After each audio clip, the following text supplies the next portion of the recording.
ആണവ കാര്യത്തിൽ ഇറാൻ ഇതിനോടകം തന്നെ വിട്ടുവീഴ്ച ചെയ്തു എന്ന് അമേരിക്കൻ പ്രസിഡന്റ് ഡൊണാൾഡ് ട്രംപ് അമേരിക്കയുമായി ചർച്ചകൾ നടത്തുന്ന ഇറാൻ നേതാക്കളെ വധിക്കില്ലെന്നും ചർച്ച നടത്തുന്ന ഉന്നത വ്യക്തികളോട് ഇക്കാര്യം പറഞ്ഞിട്ടുണ്ടെന്നും ട്രംപ് വ്യക്തമാക്കി. ഇന്ത്യൻ സമയം ബുധനാഴ്ച രാവിലെ 5:30 ഹോർമുസ് തുറന്നില്ലെങ്കിൽ ഇറാന്റെ ഊർജ്ജ കേന്ദ്രങ്ങളും പാലങ്ങളും തകർക്കുമെന്നാണ് ട്രംപിന്റെ മുന്നറിയിപ്പ്. ട്രംപിന്റെ അന്ത്യശാസനം തള്ളിയ ഇറാൻ നെതന്യാഹുവിന്റെ നിർദ്ദേശങ്ങൾ അനുസരിച്ച് പ്രവർത്തിച്ചാൽ മുഴുവൻ പ്രദേശവും കത്തിച്ച് ചാമ്പലാക്കുമെന്നും തിരിച്ചടിച്ചിട്ടുണ്ട്. വിവരങ്ങളിലേക്ക് പോകാം. വിവരങ്ങളുമായി ന്യൂജേഴ്സിയിൽ നിന്ന് മധു കൊട്ടാരക്കര ചേരുന്നുണ്ട്.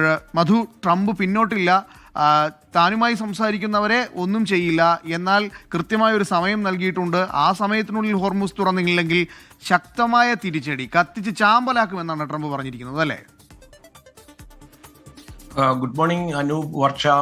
ഡൊണാൾഡ് ട്രംപ് കാണാതെ പോയ സൈനികനെ തിരിച്ചു കിട്ടിയതോടുകൂടി വളരെ പ്രകോപിതമായിട്ട്, നമുക്ക് ഓണയർ പോലും പറയാൻ പറ്റാത്ത രീതിയിലുള്ള ഭാഷയിലാണ് പ്രതികരിച്ചിരിക്കുന്നത്. അത് മാത്രമല്ല, അദ്ദേഹം ഇന്ന് പറയുന്നത് ഇറാൻ ഇതിനകം ആണവായുധം എന്ന കാര്യത്തിൽ വലിയ വിട്ടുവീഴ്ച ചെയ്തിട്ടുണ്ട്. അതായത് ഫോക്സ് ന്യൂസിന് ഒരു ഓഫ് ക്യാമറ അഭിമുഖം നൽകിയിരുന്നു, അതിലാണ് അദ്ദേഹം പറഞ്ഞിരിക്കുന്നത്. അത് മാത്രമല്ല, ഇപ്പോൾ ഈ ആണവായുധം എന്നുള്ള വിഷയം ചർച്ചകളിൽ പോലും എത്തുന്നില്ല, അത്ര എളുപ്പത്തിലാണ് ഈ ചർച്ചകൾ പോകുന്നത്. അതുകൊണ്ട് തന്നെ ഈ കാര്യത്തിൽ ഇറാൻ വലിയ രീതിയിൽ വിട്ടുവീഴ്ച ചെയ്യപ്പെട്ടു കഴിഞ്ഞു എന്നും പറയുന്നു.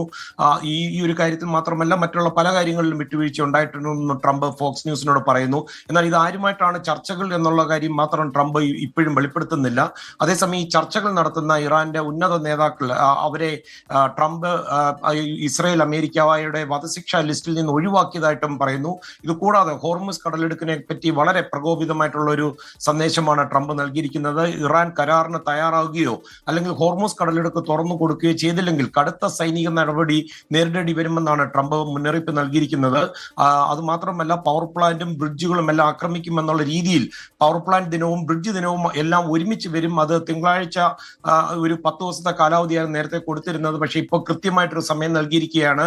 അമേരിക്കൻ സമയം, അതായത് വാഷിംഗ്ടണിലെ സമയം രാത്രി 8 മണിയാണ് ട്രംപ് കൊടുത്തിരിക്കുന്ന ഡെഡ് ലൈൻ. അതേസമയം ഈ ഇറാന്റെ അടിസ്ഥാന സൗകര്യങ്ങൾക്ക് നേരെ അമേരിക്കയുടെ ഭാഗത്തു നിന്ന് ഏതെങ്കിലും തരത്തിലുള്ള ഒരു ആക്രമണം ഉണ്ടായാൽ അതേ രീതിയിൽ തിരിച്ചടിക്കുമെന്ന് ഇറാൻ വിദേശകാര്യമന്ത്രി വക്താവ് ഇസ്മായിൽ ബഗായി വ്യക്തമാക്കി. ഇറാന്റെ അടിസ്ഥാന സൗകര്യങ്ങൾ അവർ സംരക്ഷിക്കാനുള്ള കഴിവ് അവരുടെ സായുധ സേനയ്ക്കുണ്ട്. അത് മാത്രമല്ല, അമേരിക്കയുടെ ഉടമസ്ഥയിലുള്ളതോ അല്ലെങ്കിൽ അമേരിക്കയുമായി ഏതെങ്കിലും തരത്തിൽ ബന്ധമുള്ളതോ ആയിട്ടുള്ള സമാനമായ അടിസ്ഥാന സൗകര്യങ്ങളിലാണ് ഇറാന്റെ സായുധ സേന ലക്ഷ്യം വെക്കുന്നതെന്നും അവർ പറയുന്നുണ്ട്. അതേസമയം ഈ ഹോർമുസ് സമുദ്രപാതയിൽ ഈ ആഴ്ചകളായിട്ട് ഇറാൻ തുടരുന്ന നിയന്ത്രണങ്ങൾ ഭക്ഷ്യസുരക്ഷയ്ക്കും അതുപോലെ അന്താരാഷ്ട്ര നിയമങ്ങൾക്കും ഒക്കെ വലിയ ഭീഷണി ഉയർത്തുകയാണെന്ന് ബഹ്റിന്റെ അബ്ദുൽ ലത്തീഫ് ബിൻ റാഷിദ് ഒരു പ്രസ്താവനയിൽ അറിയിച്ചു. അത് മാത്രമല്ല, ബഹ്റിന് ഒരു ഐക്യരാഷ്ട്ര സഭയിൽ ഒരു പ്രമേയം മുന്നോട്ട് കൊണ്ടുവന്നിട്ടുണ്ട്. അതിൽ എത്രയും പെട്ടെന്ന് നടപടി ഉണ്ടാകണമെന്നും അദ്ദേഹം ആവശ്യപ്പെടുന്നു. അതേസമയം ഈ പശ്ചിമേഷ്യയിലെ നിലവിലെ സംഘർഷത്തിൽ മധ്യസ്ഥത വഹിക്കുവാൻ പാകിസ്ഥാൻ ഉണ്ട് എന്ന് പറയുന്നതിൽ യാതൊരു കാര്യവുമില്ലെന്നാണ് ഇന്ത്യയിലെ അവരുടെ പരമോന്നത നേതാവിന്റെ പ്രതിനിധി കൂടിയായ അബ്ദുൽ മജീദ് ഹക്കീം ഇലാഹി ഇന്നലെ വ്യക്തമാക്കിയിരിക്കുന്നത്. ANIയോട് സംസാരിക്കുമ്പോഴാണ് അദ്ദേഹം ഇത് പറഞ്ഞത്. ഇറാനും അമേരിക്കയുമായിട്ടുള്ള ചർച്ചകൾക്ക് പാകിസ്ഥാൻ സൗകര്യമൊരുക്കുന്നു എന്നുള്ള വാർത്തകൾ അദ്ദേഹം തള്ളിക്കളയുകയും ചെയ്തിട്ടുണ്ട്. അനൂപ്, വർഷ.